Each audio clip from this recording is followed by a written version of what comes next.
Assalamualaikum warahmatullahi wabarakatuh. Apa kabar semua? Jumpa lagi di channel YouTube Dosen RN bersama saya Rina Novita. Baik, pada video kali ini kita akan membahas mengenai keamanan database. Selamat menyaksikan.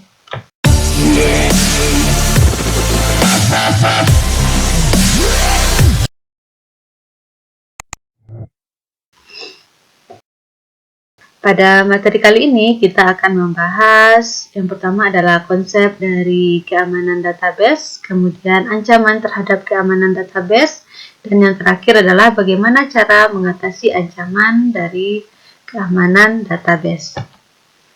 Yang pertama kita lihat dulu konsep dasar dari keamanan database.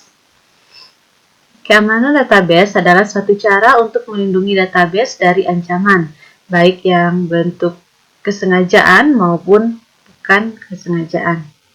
Ancaman adalah segala sesuatu atau kejadian yang baik yang disengaja maupun tidak, yang bersifat merugikan dan mempengaruhi sistem serta secara konsekuensi terhadap perusahaan atau organisasi yang memiliki database.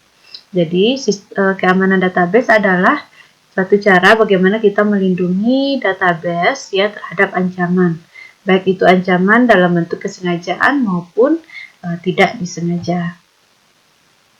Keamanan database tidak hanya berkenaan dengan data saja, namun juga berkenaan dengan perangkat keras, ya, yaitu fisik dari komputer, kemudian perangkat lunak, kemudian ada orang, ya. Orang di sini maksudnya dari human error, kemudian dan data itu sendiri.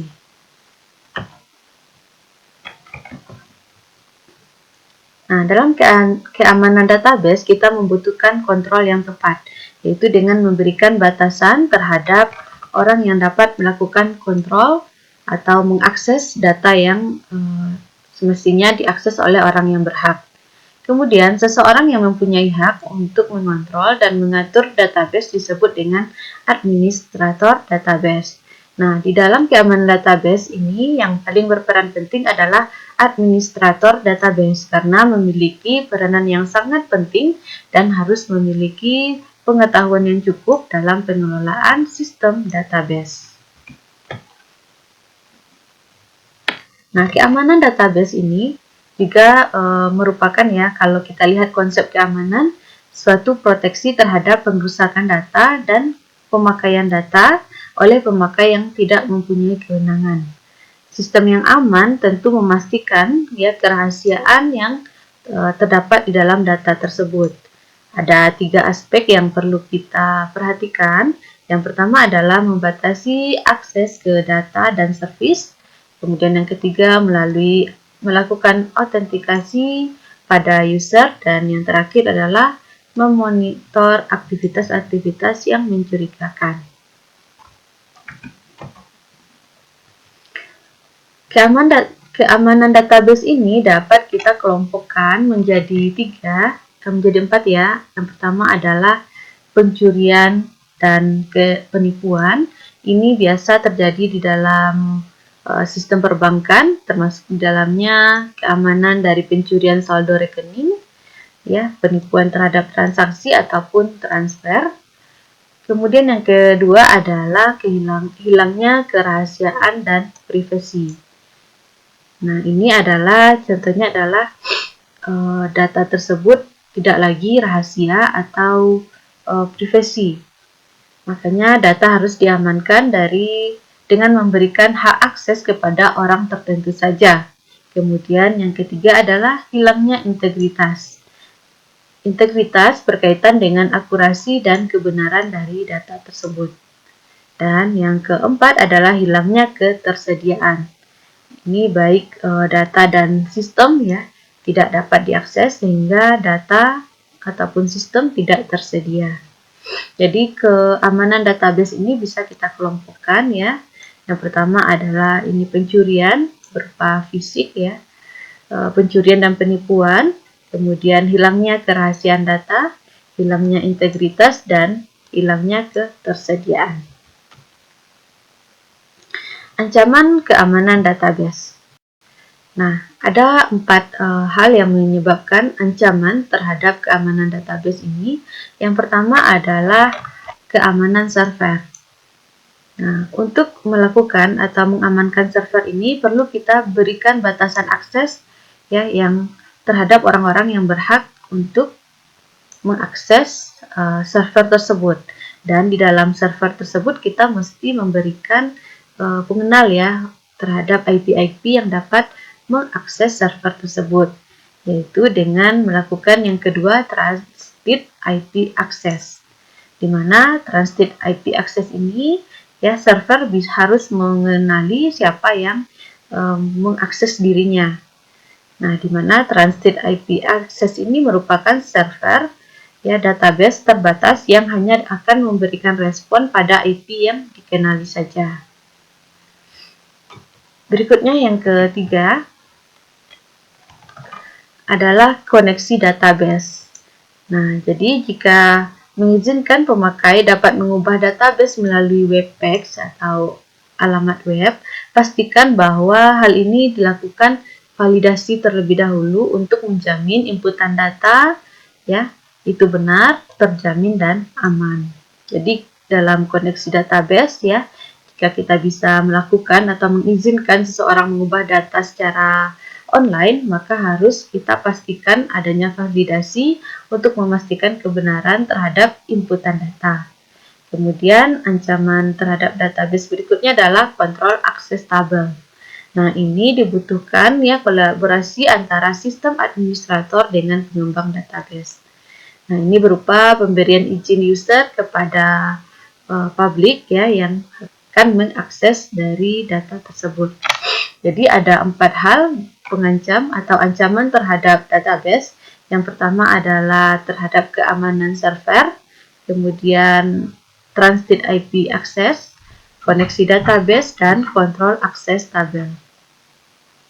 Nah, berikut ini adalah gambar dari keamanan database, di mana ya di dalam database ini merupakan aturan atau amandemen yang tidak diotorisasi, ya penduplikasian data, pencurian data, hilangnya data akibat gangguan listrik. Inilah ancaman-ancaman yang terdapat di dalam database.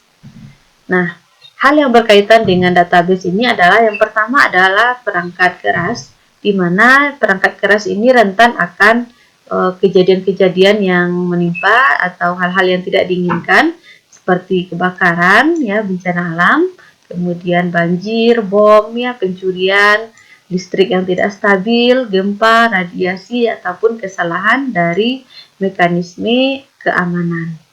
Nah, hal ini berhubungan dengan adanya jaringan komunikasi, ya penyebab kegangguannya berupa kabel yang tidak terkoneksi ataupun radiasi. Nah, database ini ya sangat berkaitan erat dengan DBMS dan program aplikasi.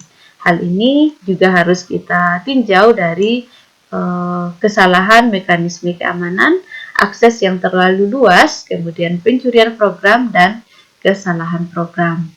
Nah, jadi ini adalah tabel dari ancaman atau perlindungan kita terhadap keamanan database ya, di mana hal-hal ini ya kemungkinan besar terjadi terhadap keamanan database. Oke, berikutnya kita lihat ya pengguna atau orang-orang yang terlibat di dalam database ini. Yang pertama adalah pengguna akhir. Ya, jadi pengguna akhir ini adalah orang yang menggunakan hak akses orang lain. Ini juga yang mengganggu atau memberikan ancaman terhadap keamanan database. Kemudian yang kedua adalah melihat dan menutup data yang tidak diotorisasi. Kemudian ancamannya adalah staf yang tidak di-training. Kemudian pemasukan data yang dilakukan oleh orang yang tidak berhak. Kemudian adanya virus dan adanya pemerasan. Nah, ini ancaman ya daripada pengguna akhir. Kemudian ada programmer ataupun operator.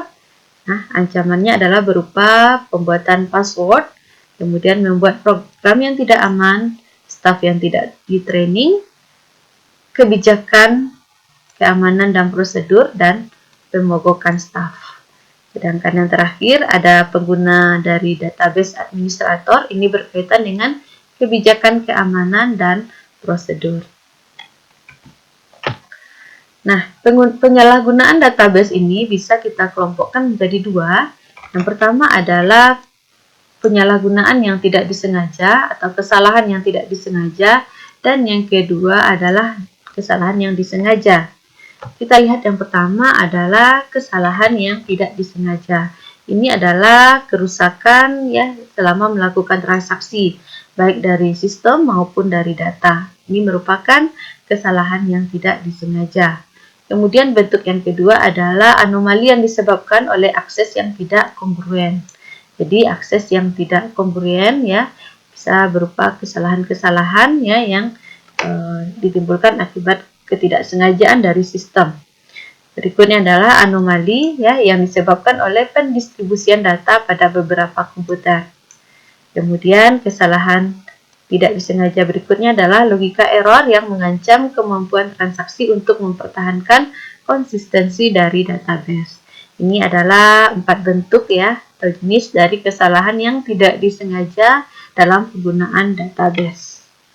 Berikutnya, ya, kesalahan yang disengaja ini adalah benar murni ya, pencurian atau hal-hal yang mengancam yang dilakukan secara sengaja.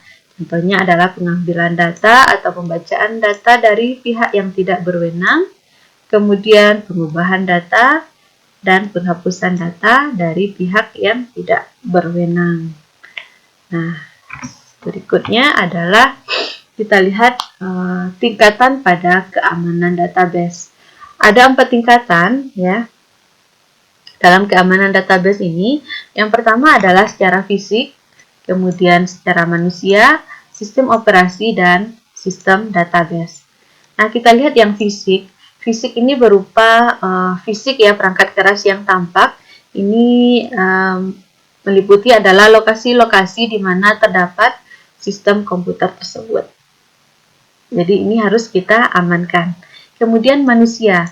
Manusia ini berupa wewenang ya terhadap orang-orang yang mengakses. Jadi ini harus kita perhatikan akses kontrolnya ya agar mengurangi adanya manipulasi terhadap pemakai yang tidak berwenang.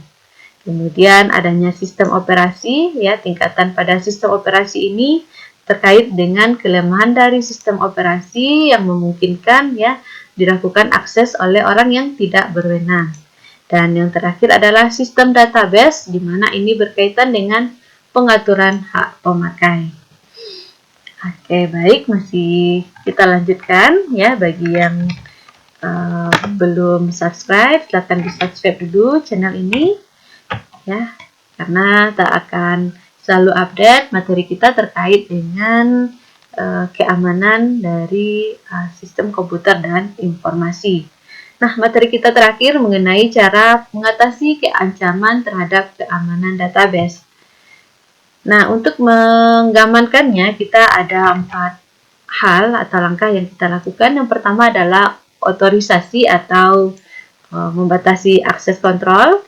Yang kedua adalah dengan membuat tabel view, dan yang ketiga adalah dengan melakukan backup atau recovery nantinya, dan yang terakhir adalah melakukan enkripsi data. Yang pertama kita lihat dulu ya otorisasi, yaitu pemberian wewenang untuk mengakses sistem. Nah, ini adalah gunanya untuk mengendalikan sistem atau objek yang dapat diakses. Kemudian mengendalikan bagaimana pengguna menggunakannya, dan yang terakhir adalah dengan membuat account pengguna. Cara pengamanan database yang kedua adalah dengan membuat tabel view. Nah, ini dilakukan ya dengan membuat ya metode pembatasan bagi pengguna untuk mendapatkan model database sesuai dengan kebutuhan perorangan. Nah, tabel view ini kita batasi ya. Yang pertama ada relasi, kemudian ini bisa mengakses semuanya, kemudian view cuma hanya bisa melihat, kemudian read ya cuma membaca, update ya ini bisa melakukan insert dan update ya, bisa insert bisa memasukkan, update bisa menambah, kemudian delete bisa menghapus. ini harus kita sesuaikan atau dilakukan pengaturan oleh administrator database ya terhadap orang-orang yang berhak melakukan ya pengguna yang berhak